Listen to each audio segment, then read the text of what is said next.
ఆక్రమించే హక్కు కూడా నాకు ఆ మాత్రం లేదా, భారతదేశంలో ప్రజాస్వామ్యం లేదా అని ప్రశ్నిస్తాడు అని కొద్దిసేపటి క్రితం మనం డిబేట్లో కసిరెడ్డి భాస్కర్ రెడ్డి గారితో పాటు మనం మాట్లాడుకున్నాం.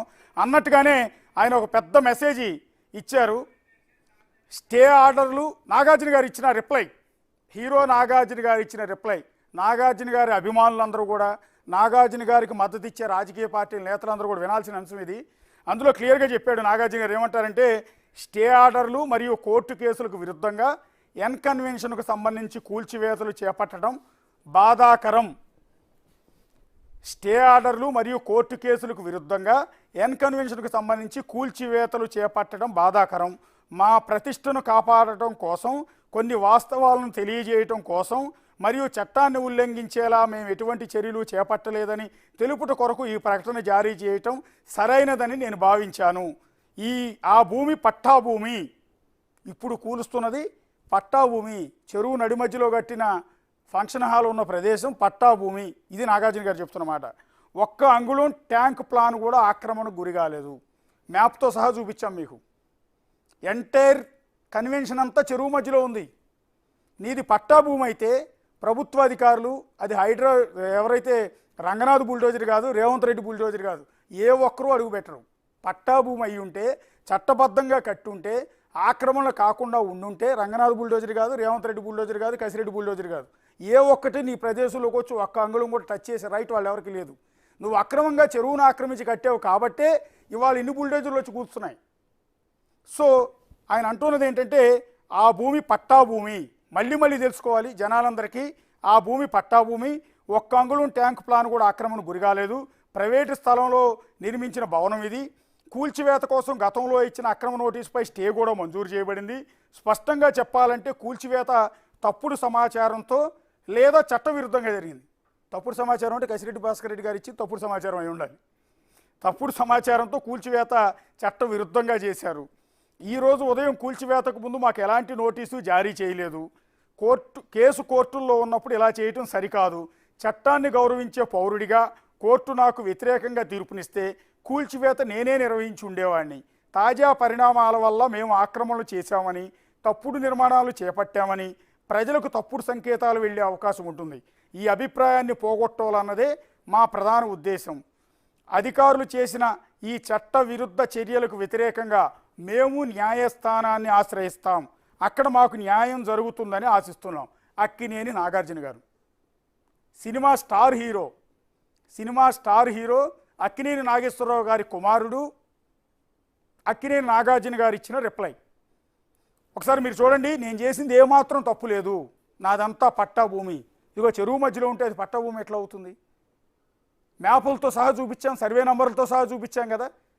చెరువు మధ్యలో ఈ విధంగా చెరువును ఆక్రమించి, ఒకవేళ నిజంగా నీకు పట్టా ఉంటే చెరువు ఎఫ్టీఎల్లోనో లేకపోతే చెరువు బఫర్ జోన్లో ఒకవేళ ఉండుంటే అందులో పంట పండించుకోవచ్చు, కూరగాయలు పండించుకోవచ్చు, వరి పంట వేసుకోవచ్చు ఆ చెరువులో ఉన్న నీళ్లతో. ఎందుకు అంటే రేపొద్దున వర్షపు నీటితో ఆ చెరువు నిండినా, అది వెళ్ళి ఆ పంటకు పోయినా పెద్దగా డ్యామేజ్ ఉండదు, ఆ పంట వరకు నష్టం జరుగుతుంది. కానీ అక్కడ అక్రమ కట్టడాలు కడితే చెరువు నిండిన తర్వాత నీళ్ళు ఎటు వెళ్ళాలి? సో చాలా చెరువుల పరిధిలో బఫర్ జోన్లో కొంతమందికి పట్టాలు ఉంటే ఉండొచ్చు, ఏదో కాలంలో బ్రిటిష్ కాలం నుంచి మొదలుపెట్టి ఇచ్చి ఉండొచ్చు, లేదా ఆ తర్వాత పట్టాలు తెచ్చుకుని ఉండొచ్చు. కానీ అవి చెరువుల పరిధిలో నిర్మాణాలు చేపట్టకూడదు. ఎక్కడా కూడా చెరువుల పరిధిలో బఫర్ జోన్లో ఎఫ్టీఎల్ పరిధిలో ఎలాంటి నిర్మాణాలు చేపట్టకూడదు. ఒకవేళ నీకు పట్టా ఉన్నా దానిలో వ్యవసాయం చేయొచ్చు, కూరగాయలు పండించుకోవచ్చు. ఎందుకు అంటే అక్కడ పంట మాత్రమే ఉంటుంది. ఒకవేళ వరద నీరు ఎక్కువ వస్తే చెరువు నిండితే వచ్చి అదంతా కూడా చెరువు తన ఎఫ్టీఎల్ తన సాధారణ పరిస్థితి ఏదైతే ఉంటుందో చెరువు పరిధి ఉంటుందో అంతవరకు నీళ్లు విస్తరించే అవకాశం ఉంటుంది.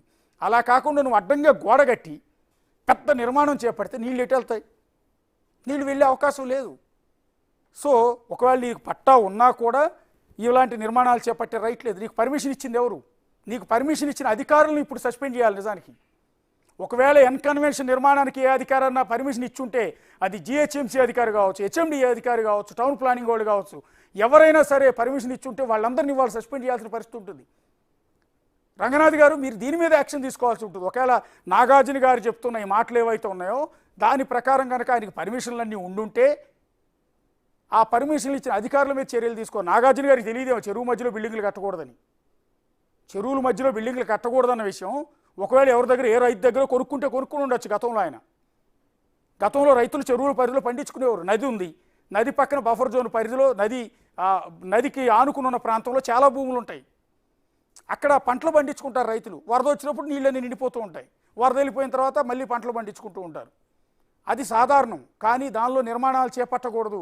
అది కృష్ణానది ఒడ్డు మీదైనా, గోదావరి నది ఒడ్డు మీదైనా, ఆఖరికి హైదరాబాద్ హుస్సేన్ సాగర్ గట్టు మీదైనా, తమ్మిడిగుంట చెరువు అయినా ఎక్కడా కూడా ఇలాంటి నిర్మాణాలు చేపట్టకూడదు. That is the rule. మరి ఆ రూల్ నాగార్జున గారికి తెలియదో లేదో తెలియదు, కానీ ఆయన ఇచ్చిన రిప్లై మరొకసారి చదువుతున్నాను. పాపం చాలా బాధతో, మనోవేదంతో, ఆవేదంతో నాగార్జున గారు రిలీజ్ చేసిన లెటర్ని మీరు ఇక్కడ చదువుతూ వినిపిస్తున్నాను. నేను చేసింది ఏమాత్రం తప్పు లేదు. గత ప్రభుత్వం నాకు నోటీసులు ఇస్తే దాని మీద కోర్టుకు వెళ్ళాను. కోర్టులో విచారణ జరుగుతుండగా నా అక్రమ భవనాన్ని మీరు ఎట్లా కూలుస్తారంటూ ప్రశ్నిస్తూ ఆవేదనతో రాసిన రిప్లై. స్టే ఆర్డర్లు మరియు కోర్టు కేసులకు విరుద్ధంగా ఎన్కన్వెన్షన్కు సంబంధించి కూల్చివేతలు చేపట్టడం బాధాకరం అంట.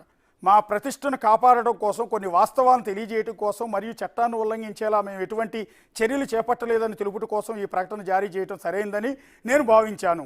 ఈ భూమి పట్టా భూమి. Yes, that's correct. పట్టా భూమి కాదో కసిరెడ్డి భాస్కర్ రెడ్డి గారితో ఒకసారి మాట్లాడదాం మనం కొద్దిసేపట్లో. ఈ భూమి పట్టా భూమి. ఒక అంగుళం ట్యాంక్ ప్లాన్ కూడా ఆక్రమణకు గురి కాలేదు. ఒక్క అంగుళం కూడా గురి కాలేదంట. ప్రైవేటు స్థలంలో నిర్మించిన భవనం ఇది. సో కబ్జా చేసిన ఏ ఒక్కడు నేను కబ్జా చేశానని ఒప్పుకోడు. మర్డర్ చేసిన ఏ ఒక్కడు నేను మర్డర్ చేశానని ఒప్పుకోడు. కోర్టులో నలుగురిని మర్డర్ చేసిన వాడు కూడా కోర్టులో అదే మాట చెప్తాడు. నేను మర్డర్ చేయలేదు, నాకు అసలు సంబంధమే లేదు, మర్డర్ జరిగినప్పుడు నేను అసలు ఘటనా స్థలంలో లేదని. దొంగతనం చేసినోడు కూడా నేను దొంగతనం చేశాను, ఆ ఇంట్లో దూరి బంగారం డబ్బు అంతా ఎత్తుకుపోయానని ఎక్కడో ఒప్పుకోడు. ఎప్పటికీ ఒప్పుకోడు కోర్టులో. అదే క్రమంలో ఈ భూమి పట్టా భూమి. ఒక్క అంగుళం ట్యాంక్ ప్లాన్ కూడా ఆక్రమణకు గురి కాలేదు. ప్రైవేట్ స్థలంలో నిర్మించిన భవనం ఇది. కూల్చివేత కోసం గతంలో ఇచ్చిన అక్రమ నోటీసుపై స్టే కూడా మంజూరు చేయబడింది. అంటే గత ప్రభుత్వం ఇచ్చింది అక్రమ నోటీసు అని భావిస్తున్నాడు ఆయన. నువ్వు అక్రమంగా చెరువును ఆక్రమించి ఇష్టం వచ్చినట్టు కట్టేసి వ్యాపారం చేసేయచ్చు, దానికి నోటీస్ ఇస్తే అది అక్రమ నోటీసు. అది బీఆర్ఎస్ ప్రభుత్వం అయినా, కాంగ్రెస్ ప్రభుత్వం అయినా.